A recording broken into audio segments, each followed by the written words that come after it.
শুভ সকাল বন্ধুরা। আজ হচ্ছে 19শে জ্যৈষ্ঠ, যেই দিনটার জন্য আমরা সারা বছর ধরে অপেক্ষা করে থাকি। কারণ আমার বাড়িতে তোমরা তো এর আগের ব্লগটাতে দেখেইছো যে লোকনাথ পুজোর আয়োজন করা হয়। তো এখন ঘড়িতে সময় বাজে ওই সকাল 7টা মতো। তবে আমি কিন্তু সকাল 7টা না, 4:30 নাগাদ ঘুম থেকে উঠেছিলাম। আর আমি ওদিকে ভোগে রান্না করতে চলে গিয়েছি। আর আমার বর সকাল 7টা নাগাদ ঘুম থেকে উঠে স্নান টান করে বাবা লোকনাথকে আমাদের মন্দির থেকে নিয়ে এসে যেখানে নিচে পুজোর আয়োজন করা হয়েছে সেখানে এনে বসিয়ে দিল।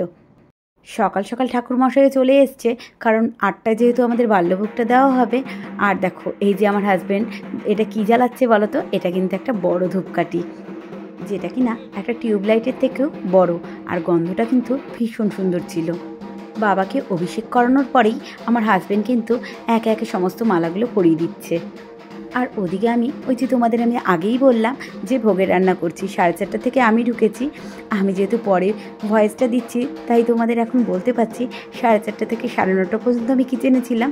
তারপরে একটু রেডি হয়ে ঠাকুরের এদিকে চলে এসেছিলাম।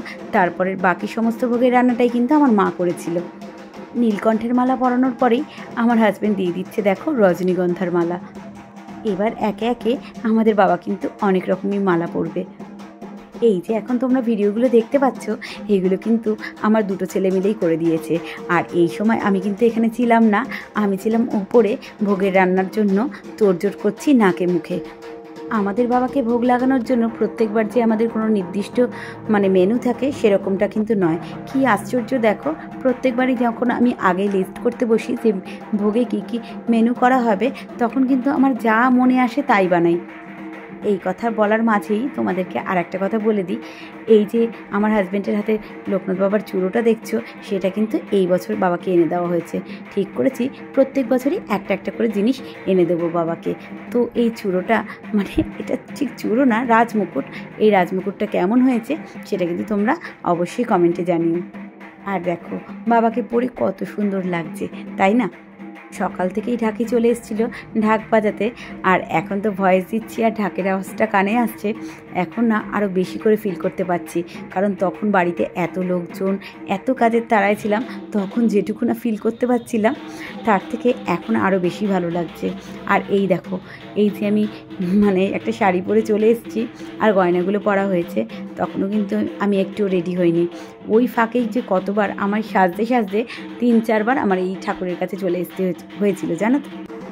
ওই আসলে গোলাপের মালাটা পরানোর জন্যই আমার ঢাক পড়েছিল এখানে। আমার হাজব্যান্ডই সমস্ত মালাগুলো পরিয়ে দিচ্ছিল, কিন্তু ঠাকুরমশাই বলল যে গোলাপের মালাটা নাকি ঘরের স্ত্রীদেরই পরাতে হয়। তাই জন্য দেখো আমি গোলাপের মালাটা পরিয়ে দিচ্ছি। কী যে শান্তি লাগছিল। আর বাবার মুখটা দেখলে সত্যি একদম মায়া পড়ে যায়। আর কি বলবো, প্রত্যেক দিনই তো আমি নিজের হাতে এই বাবা লোকনাথকে পুজো করি। আর আজকে কিন্তু একটু অন্যরকম লাগছিল জানো।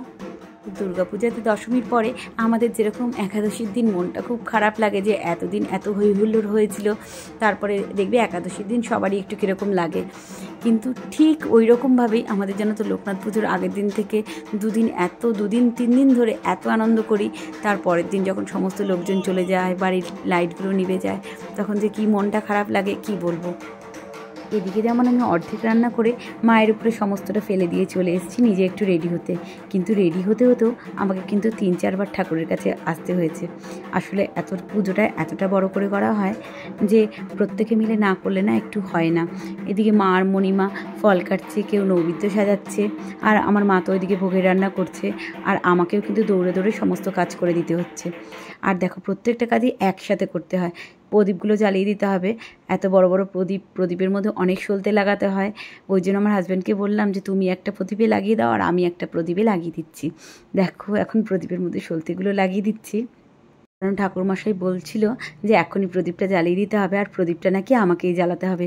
ওই জন্য আমি সাজতে সাজতে কিন্তু এখানে প্রদীপ জ্বালাতে আরেকবার চলে এসেছি। আর সেদিনকে এতটাই গরম পড়েছিল, ভীষণ মারাত্মক গরম। হয়তো আমাদের একটু বেশি গরম লাগছিল হতে পারে, কারণ এত কাজের মধ্যে ব্যস্ত ছিলাম, কিন্তু সবাই বলছিল ভীষণই গরম লাগছিল। আর যদিও এয়ার কুলার লাগানো হয়েছিল বাবার কাছে দুটো, কিন্তু তাতেও যেন কিচ্ছু কাজ হচ্ছে না। আসল কথা আমরা এইবার 3তলায় পুজোটা করেছি, প্রত্যেকবার কিন্তু দোতলাই হয়, দোতলায় এসি থাকে। আর এই বছর যেহেতু লোকনাথ বাবার পুজোর পরের দিনই আমাদের বাড়িটা বুক আছে, তার জন্য কিন্তু আর লোকনাথ বাবাকে 3 দিন তো এক জায়গায় রাখতে হবে। ওই জন্য আমরা তিনতলায় পুজোটা করেছিলাম। আমাদের মধ্যে হয়তো কারোর মনে হতে পারে যে আমাদের বাড়িটা আবার কিসের জন্য বুক আছে।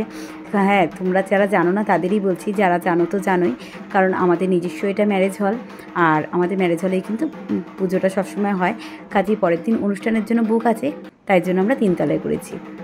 দেখো আমি এই সমস্ত কাজ করছি নিচে কত শান্তি করে, কারণ শান্তি করতে পারছি একটাই কারণে, যেহেতু মা উপরে রান্নাটা করছে। তো যাই হোক, দেখো ঘর তো স্থাপন হয়ে গেছে। এরপরে কিন্তু আমরা চলে যাচ্ছি মানে আমাদের বাড়ির একদম নিচতলায় দ্বারঘরটা বসানোর জন্য। দ্বারঘরটাও কিন্তু আমাকেই বসাতে হবে। আমি আর আমার শাশুড়ি মা মিলে চলে যাচ্ছি নিচে ঢাকি নিয়ে। সেই সময়টা যে কী আনন্দ লাগছিল, মনে হচ্ছিল আমার বাড়িতে যেন একটা বিয়ে হচ্ছে। জানো না, তোমাদের বলে বোঝাতে পারবো না যে আমরা লোকনাথ পুজোর 3টে দিন বাড়িতে কী আনন্দ করি, ভীষণ মজা করি। মানে লোকনাথ পুজোর হয়তো 15 দিন আগে থেকেই আমাদের বাড়িতে শুরু হয়ে যায় যে আমি কি শাড়ি কিনবো, আমার ছেলেরা পাঞ্জাবি কিনবে, মানে ভিডিও ক্যামেরা হয়, মানে কিচ্ছু বাকি থাকে না। রাতে আবার সন্ধ্যা আরতি হওয়ার পরে বাউল গানেরও প্রোগ্রাম রাখা হয়। মানে আমরা ভীষণ নাচানাচি করি, ভীষণ আনন্দ হয়। বাড়ির মেন গেটের দুদিকে দ্বারঘরটা বসিয়ে দিচ্ছি, আর ওই দেখো আমার শাশুড়ি মা আমাকে একটা একটা করে ডাব দিয়ে দিচ্ছে হাতে। মানে মা না প্রত্যেকটা কাজে আমাকে এত হেল্প করে, তো আর কিছু বলার নেই। মানে আমি কি বলবো, মায়ের সম্পর্কে মানে দুই মায়ের সম্পর্কে যতই বলবো মানে কম বলা হয়ে যাবে। তো যাই হোক, দেখো নিচে এসে মানে একটা ছ্যাঁকা খেয়ে গেছি, এত গরম, মানে বাইরে বেরিয়ে আরও বুঝতে পারছি যে গরম কতটা মারাত্মক আজকে। তো ঠাকুরমশাই এসে তো মন্ত্র উচ্চারণ করছিল, আর আমি দ্বারঘটগুলো প্রতিস্থাপন করছিলাম। ও আরেকটা কথা, এই যে শাড়িটা আমি লোকনাথ পুজোর ঠিক 2 দিন আগে কিনেছিলাম, তোমাদের এর আগের ব্লগটাতে শেয়ার করেছিলাম। দেখো ব্লাউজটা কিন্তু বানিয়েও দিয়েছে। ব্লাউজটা না ভীষণ সুন্দর করে বানিয়েছে। আমি আবার বলেছিলাম ওকে পা ফাতা করে দিতে। প্রথমে ভেবেছিলাম যে একদিনে কি আর ব্লাউজ বানিয়ে দেবে, তো বানিয়েছে তো বানিয়েছে, এত সুন্দর বানিয়েছে আর কি বলবো। তো দ্বারঘট প্রতিস্থাপন করে তো আমরা সবাই ওপরে চলে এসেছি, আর এখন কিন্তু বাল্যভোগটা লাগিয়ে দেওয়া হয়েছে ওই সাদা শ্বেত পাথরের থালার মধ্যে। মানে এক সিদ্ধ অন্ন যেটা হয়, এটাই কিন্তু বাবার মেন ভোগ, এটা কিন্তু দিয়ে দেওয়া হয়েছে। এবার ঠাকুরমশাই পুরোপুরি পুজোয় বসে গেছে। এখন কিন্তু ব্যাস আমার কাজ এখানে শেষ, আর সেরকম কোনো একটা কাজ নেই। এবার যাই আমি একটু ঝটপট করে রেডি হয়ে নিই, আর তাই জন্যই চলে গিয়েছিলাম ঝটপট করে একটু রেডি হতে। তো রেডি হয়ে কিন্তু আমি আবার চলে এসেছিলাম ওপরে। তো ওপরে এসে দেখছি মা তো একের পর এক রান্নাবান্না করেই চলেছে। সত্যি ভাগ্য করলেই হয়তো তবে এরকম একটা মা পাওয়া যায়। শুধু মায়ের কথা বলবো না, আমার শাশুড়ি মাও কিন্তু ঠিক এরকমই। তো দেখতেই পেলে মা তো একটা রান্না করে কড়াই নিয়ে বেরোলো কিচেন থেকে। আমি আবার এই ফাঁকে কিচেনে একটু ঢুকে গেছি। তো কাজের মানুষ না, একটু মানে কাজ দেখলে থেমে থাকতে পারি না। আমি আবার দেখলাম এখানে এসে পনিরটা তখনও ভাজা হয়নি, তাই পনিরটা একটু ভাজা বসিয়ে দিলাম। মাকে আবার জিজ্ঞেস করলাম যে নুন হলুদ কিছু দিয়ে দেবো নাকি, মা বললো নর্মালি ভাজতে, তারপরে মা করে নেবে। তো যতটা কাজ যেদিক থেকে সবাই মিলে আগিয়ে নিতে পারি এটাই, এই জন্যই সবাইকে সবার হেল্প করে দেওয়া, এটাই আর কিছু না। তো সেদিন আমার এরকমই একটা কাজ ছিল যে যেদিক থেকে যা পারছিস তাড়াতাড়ি করে করে নিচ্ছি, মানে যেদিক থেকে যার কাজে লাগছি সেখানেই লেগে পড়ছি। তো দেখো এদিক থেকে বেরিয়ে আমি আবার চলে এসেছি। সমস্ত ভোগের রান্নাগুলি অধিকাংশই রান্না হয়ে গেছিলো, তখন শুধু ভুনা খিচুড়িটা বাকি ছিল। ভুনা খিচুড়ি, লুচি সুচি, মালপোয়া এটুকুই বাকি ছিল। আমি আবার ততক্ষণে বসে গেছি ভোগের থালাগুলো সাজাতে, কারণ অনেক রকম আইটেম থাকে আমাদের ভোগে। আমাদের যেন তো নির্দিষ্ট কোনো আইটেম থাকে না ভোগে যে এইটা রান্না করতেই হবে। প্রত্যেক বছর যখন আমি ভোগের মেনু সিলেক্ট করি তখনই ভাবি আমার মনে যা যা পড়ে, যদি মনে পড়ে যে এবার আমি ফ্রাইড রাইস, ভুনা খিচুড়ি, এমনি খিচুড়ি, পোলাও যা বানাবো সেটাই আমি বানিয়ে নিই। এইবারই যেমন রাইসের মধ্যে এই 4টেই হয়েছিল। আর মা শাশুড়ি মা তো এদিকে বলছিলাম যে ওই যে নৈবেদ্য সাজাচ্ছে, মানে তুমি বলতে পারো প্রায় 75 ভাগে নৈবেদ্য সাজাতে হয়েছিল, কোনোটা 51, এরকম করতে করতে আমি ঠিক বলতে পারবো না, কারণ আমি আর কত দিকে মাথা দেবো, মানে তাহলে পাগল হয়ে যাব। তারপরে মণিমা ওদিকে ফল কাটতে কাটতে আবার এখানে এসে মিষ্টির থালাগুলো সমস্ত সাজিয়ে দিচ্ছিল। ঠিক এই সময় কিন্তু বাড়িতে আরও অনেক লোকজন চলে এসেছিলো। পিসি শাশুড়ি, পিসি শাশুড়ির ঘরের মেয়েরা, তার ঘরের মেয়েরা, এমনকি মানে পিসি শাশুড়ির নাতির ঘরের পুতি, মানে বলতে পারো আমাদের 4 প্রজন্ম একসাথে হই আমাদের এই বাড়ির পুজোতে। সবাই মিলে অনেক আনন্দ করি, অনেক হইচই, যেটা না সারা বছর ধরেও ভুলতে পারি না, আর ভোলার মতো ব্যাপারও নয়। আবার ভাবি আবার কখন হবে এই পুজোটা। তো মা আর মণিমা এদিকে দেখো কাপড় ধরে রয়েছে, আর এই সময় হচ্ছে বাবার চক্ষুদান। আর মায়ের রান্নাও গিয়ে উপরে গিয়ে একবার দেখে আসলাম যে প্রায় কিন্তু শেষের পথে। তাই মাকেও বললাম ঝটপট করে মা একটু কাপড়টা চেঞ্জ করে নাও, তুমি তো সারাদিন ধরে মানে ঘেমে নিয়ে রান্না একের পর এক করেই চলেছো। আর শাশুড়ি মাকেও বললাম, কিন্তু শাশুড়ি মাকে কিছুতেই কাপড় চেঞ্জ করাতে পারিনি।